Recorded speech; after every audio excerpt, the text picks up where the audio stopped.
This is the part of the program where we try to make you smarter. Tonight, the course is in hiring and motivating, and our guest lecturer is Jeff Jochum, founder and CEO of EBZ.com. Welcome to the program. Thank you. And recent author of the book called E-Business for E-Bozos. A very nice title. Let's get smarter here about hiring and motivating. You talk about actually getting down and knowing your company, something you guys do, right, every year? Correct. I mean, the fact is that no matter how hard you work, you don't always stay in touch with your customer. And in fact, the larger the company gets, particularly for us, the smaller who are dealing with the smaller customers or smaller businesses, we sometimes lose touch. So every year during Christmas, we send everybody else home, and the managers, myself, and half a dozen others take over customer support for a week. And which means that in January, we're a lot smarter than we were in December. And our customers actually have a lot of input in where we're going to go for the following year. And you have, it would follow, it would seem, you have greater understanding of the jobs those folks do and the problems they're up against. Clearly. The biggest area for us, the largest focus for us is customer support. I mean, we have really one simple rule. We know that the company that has the largest number of successful customers wins.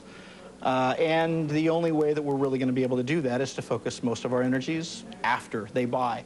We find it interesting that many companies, particularly companies in this sector, .coms and so forth, spend such a vast amount of their resources acquiring prospects, when in fact they're not really acquiring customers. They're only getting names for people that they can sell to. And once they sell them, they lose interest. That's not our case. Let's talk about hiring. You have a philosophy that enthusiasm on the part of a prospective might trump resume.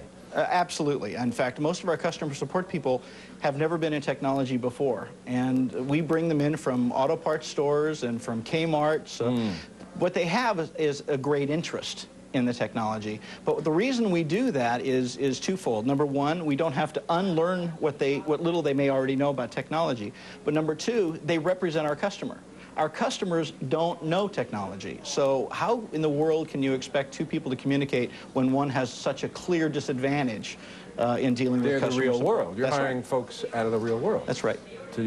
For those smarts. Because our customers are real world. Sure. That's right. We often hear this I don't know, mantra, or whatever you want to call it, about letting employees own their work, own their time, own their projects, in the sense that, you know, they give them a real empowerment. Can you put that in English for us, and how valuable is it?